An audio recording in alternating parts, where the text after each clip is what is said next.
morning everyone, welcome back to my channel Payal's Art and Beauty and I am your Payal. I hope कि তোমরা সবাই ভীষণ ভালো আছো, সুস্থ আছো, স্বাভাবিক আছো and just ফাটাফাটি আছো। ভেবেছি আজ থেকে একটা ডেইলি ব্লগ দেওয়া স্টার্ট করব। তো চলো আজকের দিনটাকে স্টার্ট করা যাক। আর আজকের বারটা হচ্ছে শুক্রবার। তো চলো এখন থেকে দিনটা স্টার্ট করি। আই হোপ তোমাদের ভিডিও দেখতে এইটুকু হলেও ভালো লাগবে। জানিও ভিডিও কেমন মানে তোমাদের লেগেছে। তো চলো ব্লগটা স্টার্ট করি। আগে বলো সবাই কেমন আছো। ডেলি ব্লগ করতে অনেক দিনই আমি পিছিয়ে পড়েছি, কিন্তু আবার আমি ডেলি ব্লগ করার কিন্তু চেষ্টা করছি। তো দেখতেই পাচ্ছ সকালবেলা ঘুম থেকে উঠে পড়েই বসে পড়েছি লুচি করতে। ও সকালে বলল একটু লুচি খাবে, তাই আমিও লুচি করতে বসে পড়লাম। অনেক দিন পর ডেলি ব্লগ করছি, তাই কেমন একটা লাগছিল। যাই হোক, ওকে আমি প্রত্যেক দিনই মিশ্রি মৌরির জল বা পালুর শরবত অল্টারনেশনে দিতে থাকি।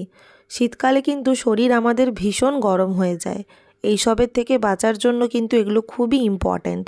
আবার ও না একটু জল কম খায়, সত্যি কথা বলতে কি সারাদিন বাইরে থাকে, জলও কম খাওয়া হয়। আমি না হয় ঘরে থাকি, জল বেশি করে খাই। তাই ওর জন্য অল্টারনেশনে আমি কিছু একটা ব্যবস্থা রাখি, এটাতে পেট ঠান্ডা হয়। শীতকালে এমনিতেই একটু জল কম খাওয়া হয়, স্নান কম করা হয়, তাই জন্য পেট ঠান্ডা কিন্তু শীতকালে অনেক ইম্পর্ট্যান্ট, যেটা না হলে শরীরের অনেক প্রবলেম দেখা দিতে পারে।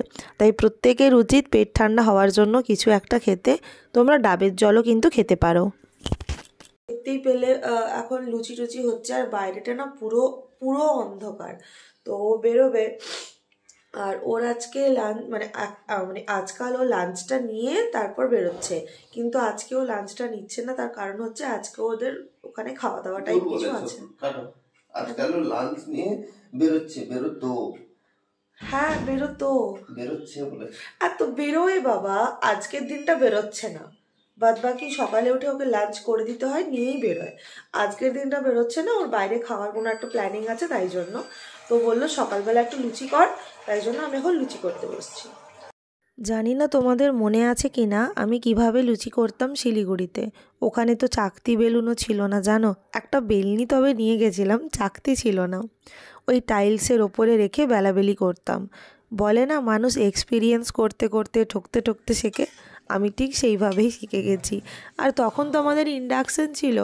ইন্ডাকশানে ননস্টিক কড়ায় রান্না করা কতটা ডিফিকাল্ট সেটা আমি কিন্তু 3-4 মাসে বুঝে গেছি।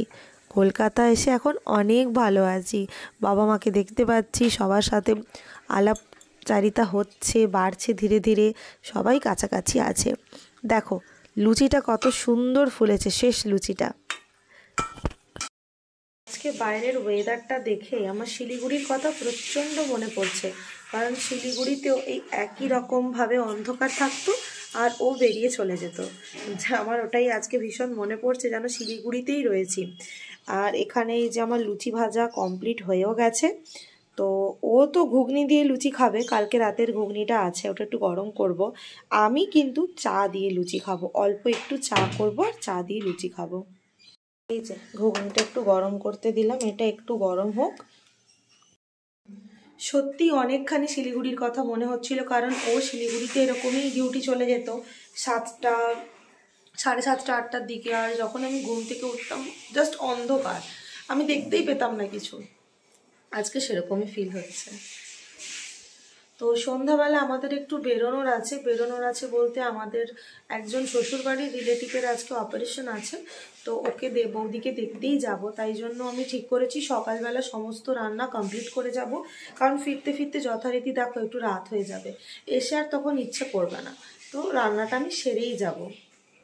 ব্রেকফাস্ট কমপ্লিট করার আগে আমি কি করেছি বলো তো, আগের দিন রাতে যে সবজিগুলো কেটে রেখেছিলাম ওগুলোকে বের করে দিয়েছি। আসলে ও এত সকাল সকাল বেরিয়ে যায়, সবজি কেটে যদি আমি রান্নাবান্না স্টার্ট করি তাহলে আমি কোনো দিনই কমপ্লিট করতে পারবো না। তাই আমি প্রত্যেক দিনই সবজি কেটে কুটে একদম ফ্রিজে সেট করে রাখি, সকাল হয় ভাত, 2টো তরকারি রান্না করি। এই যে আমার জন্য হচ্ছে চা আর এখানে লুচি, মুড়ি খাবো একটু পরে, আগে এটা খাই, এটা আমার ভীষণ পছন্দের।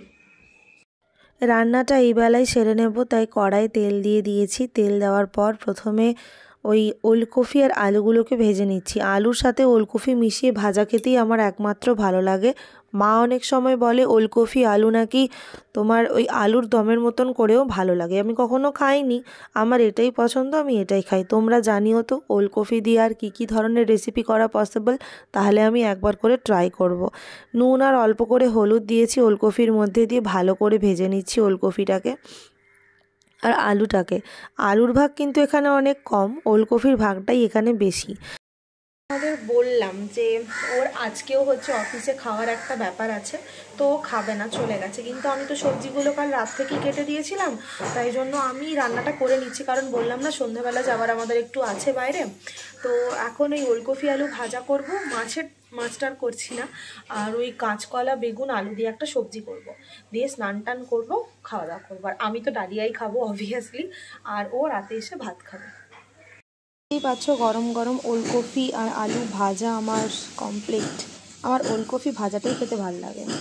আচ্ছা, ওটা ভাজা হওয়ার পর আমি এখানে আলু ভাজছি। আলুটাতেও অল্প নুন আর হলুদ মিশিয়েছি। মা বলেছে আলুটা যত সেদ্ধ, মানে ভাতে যদি সেদ্ধও করে নিই তাহলেও কিন্তু ভাজতে, আলু ভেজে ঝোল করার নাকি টেস্ট আলাদা। ঝটপট কিছু আমার হাতের কাজ দেখাই, দেখো। এটা ছিল ওই ফেব্রিকের কৌটোটা, সুন্দর করে কালার করে প্রিন্ট করে আমি এতে রেখেছি আমার লিপ বামটা, কি সুন্দর লাগছে বলো। আচ্ছা, এটা করেছি আর একটা ডিজাইন, যেখানে আমি রেখেছি আমার সিঙ্গারটাকে, দেখো। এটা আর একটা ডিজাইন, যেখানে আমি আমার সিঙ্গারটুকু রেখেছি। আর এই স্মাইলিটার মধ্যে রেখেছি, দেখো স্মাইলি, এর মধ্যে রেখেছি দুটো তুলি, আর এইটার মধ্যে রেখেছি দুটো তুলি। আর এটা এখনো খালি পড়ে আছে, কি রাখবো বলো তো। আর এখানটা তো আমার জানো এভাবে আছে। হয়ে গেছে আমার আলু ভাজা। এরপর কাঁচকলাগুলোকেও ভেজে নিচ্ছি। জানো, কাঁচা কলাগুলো একবার জলে না ভিজিয়ে ওভারনাইট রেখে দিয়েছিলাম, পরের দিন দেখি পুরো কুচকুচে কালো হয়ে গেছে, খাওয়ার ইচ্ছেটাই চলে গেছিলো। তারপরে বুঝলাম কাঁচকলা কেটে রাখলেও ওতে জল ভিজিয়ে রাখতে হয়। তো যাই হোক, এভাবেই এক্সপিরিয়েন্স করতে করতে অনেক কিছুই শিখেছি। এরপর আমি বেগুনগুলো ভেজে নিচ্ছি। বেগুনগুলো ভাজার পর আদা জিরে বাটা দিয়ে কিন্তু তরকারি করব। আদা জিরে বাটা দিয়ে আমার কাঁচকলা আলু বেগুনের তরকারি হয়ে গেছে। একটু উচ্ছে আর ডাঁটা দিলেই এটা শুক্তো হয়ে যেত। আর এখানে তো ভাজাটা আছে, সব কাজ মোটামুটি শেষ, শুধু বাসনগুলো ধোবো। আর এই যে ডালিয়াটা এখানে বসিয়েছি, ঘর মুছবো, দ্যাটস ইট। দেখো, আমার ডালিয়ার সিটি পড়াও কমপ্লিট। ফাইন করে গ্যাসটাকেও আমি একদম ক্লিন করে মুছে নিয়েছি। এরপর আমি চলে গেছিলাম স্নান করতে। স্নান করে এসে সুন্দর করে ঠাকুরের পুজোটাও কমপ্লিট করেছি। এ দেখো, একটা ছোট্ট শাঁখ মা এসছিল না এবারে, এই কিছুদিন আগে, তখন এটা আমাকে দিয়ে গেছে যে প্রত্যেক দিন সন্ধ্যাবেলা শাঁখটা যেন আমি বাজাই। আসলে এখানে আসার পর হতো না। আজকে একটা কুর্তি পরেছি, বাইরেটা এত ঠান্ডা ঠান্ডা না, মনে হচ্ছে একটা কুর্তিই পরি, শীত করছিল। তো আমার ঠাকুর পুজো দেওয়া কমপ্লিট হয়ে গেছে। এবার হচ্ছে আমি খাবো, খাওয়ার আগে একটা ডিমের অমলেট করব গরম গরম। আসলে কি বলো তো, ভাত খাওয়ার জন্য তরকারি ভাজা ঠিক আছে, কিন্তু ডালিয়া খেতে গেলে নাই এই ঝোল ঝোল তরকারিটা ঠিক ভালো লাগে না। যদিও ওটা আমি রাতের জন্য করেছি, বললাম না একটু বেরোনোর আছে তাই। তো এখন একটা গরম গরম ডিমের, আমি আবার ভুজিয়া বানাই, মানে মটরশুঁটি, ধনেপাতা, টমেটো, পেঁয়াজ কুচি দিয়ে বেশ ডিমটাকে ফেটিয়ে মাখিয়ে ওটাকে পুরো ভুজিয়া বানাই, ওটা করবো। তাই এখন একটু গরম গরম ডিমের ভুজিয়া করব। ডিমের মধ্যে সমস্ত সবজি, ধনেপাতা, মটরশুঁটি, টমেটো, কাঁচা লঙ্কা দিয়ে ভেজে নেব ডিমটাকে। আমার ভুজিয়া করে খেতেই না বেশি ভালো লাগে, কেন জানি না। তো যাই হোক, এখন দেখো ডিমের ভুজিয়াটা আমি করে নিচ্ছি, তারপর একদম লাঞ্চ করে একটু রেস্ট করব। Good evening everyone. এখন বাজে 4:40 মতো। আমি বলেছিলাম যে সন্ধ্যাবেলা বেরোবো, তো আমি একেবারেই রেডি হয়ে গেছি বেরোনোর জন্য। প্রচণ্ড ঠান্ডা বাইরে, আর এই সোয়েটারটা না খুব পাতলা, আমার এখানে আর কিছু নেইও এটা ছাড়া। বুঝতেই পারিনি কলকাতায় এতটা ঠান্ডা পড়তে পারে। বাড়িতে মোটাগুলো সব রয়ে গেছে। তো ওকে ফোন করেছিলাম, ও আমাকে বললো বেরিয়ে যেতে, অ্যান্ড ও ওখান থেকে ডিরেক্ট আসবে, দিয়ে মিট করে যাব, ও আর রুম আসবে না। তো চলো এখন বেরোই। প্রথমে ভাবলাম রুম থেকে বেরিয়ে অটো করে হচ্ছে চলে যাবো মেট্রো অবধি, বাট তারপরে ডিসাইড করলাম না, হাঁটবো, একটু গাটা গরম হবে, তখন হাঁটছি। দমদম এমন একটা জায়গা, এখানে সারাটা বছর কিছু না কিছু লেগে থাকে। এই মেলা, ওই মেলা, সেই মেলা, আমি দেখেই যাচ্ছি নভেম্বর মাস থেকে মেলা, নভেম্বর কী গো, অক্টোবর থেকে, পুজোর সময় থেকে মেলা চলছে। এখন আবার চলছে খাদ্য মেলা, মেলাই মেলা। যাই হোক, মেট্রোতে এসে টিকিট কাউন্টারে টিকিট কেটে নিয়েছি। ও আমায় ফোন করে জানালো 5:20 যে মেট্রোটা দমদমে ঢুকবে ওইটাতে ও আছে, আমাকে ওটাতেই চেপে যেতে, একদম শেষের কামরায়। তো আমি চলে এসেছি এখানে মেট্রোতে, চলমান সিঁড়ি দিয়ে উঠে গেলাম। আমার মা আবার এটাতে উঠতে খুব ভয় পেত আগে, কিন্তু এখন উঠে উঠে অনেকটা হ্যাবিট হয়ে গেছে।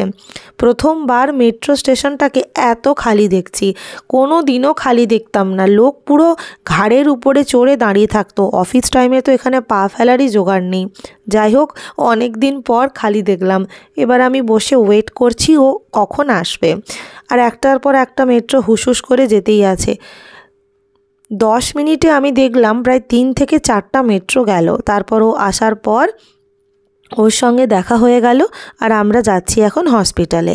অ্যাকচুয়ালি আমার মাসি শাশুড়ির ছেলে, দাদার বউ, অ্যাডমিশন আছে, ওর একটা অপারেশন হয়েছে, তাই জন্য ওকে আমরা দেখতে যাচ্ছিলাম। কিন্তু এখনও ভালো আছে, আউট অফ ডেঞ্জার আছে। আই হোপ খুব তাড়াতাড়ি সুস্থও হয়ে যাবে। এখানে অ্যাডমিশন ছিল, সেটার নাম হচ্ছে নাইট অ্যাঙ্গেল। এক্সাইডে নামার পর আমরা মোটামুটি ম্যাপ দেখতে দেখতে এখানে পৌঁছেও গেছি। তো চলে এসেছি এবং দেখাও হয়ে গেছে, অল্প কথাও হয়েছে। এই চার্টটা তোমাদের সঙ্গে আমি শেয়ার করলাম। এখানে তোমরা ফুল বডি চেক আপ পেয়ে যাবে মাত্র 3200 টাকায়। যদি কখনো কারোর দরকার হয় প্লিজ এটা দেখতে পারো। বেরোনোর পর আমাদের খুব খিদে পেয়ে গেছিলো। আমি ডালিয়া খেয়েছিলাম 1টা নাগাদ, আর ও তো সেই কখন লাঞ্চ করেছিল, তারপর তো আর খায়ও নি।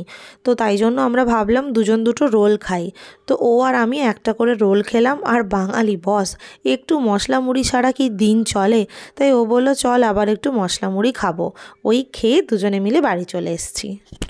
আমরা অনেকক্ষণ ঘুরেও চলে এসেছি। ঘুরে এসে রেস্ট নিয়েছিলাম, প্রচণ্ড হাঁটাহাঁটি হয়েছে।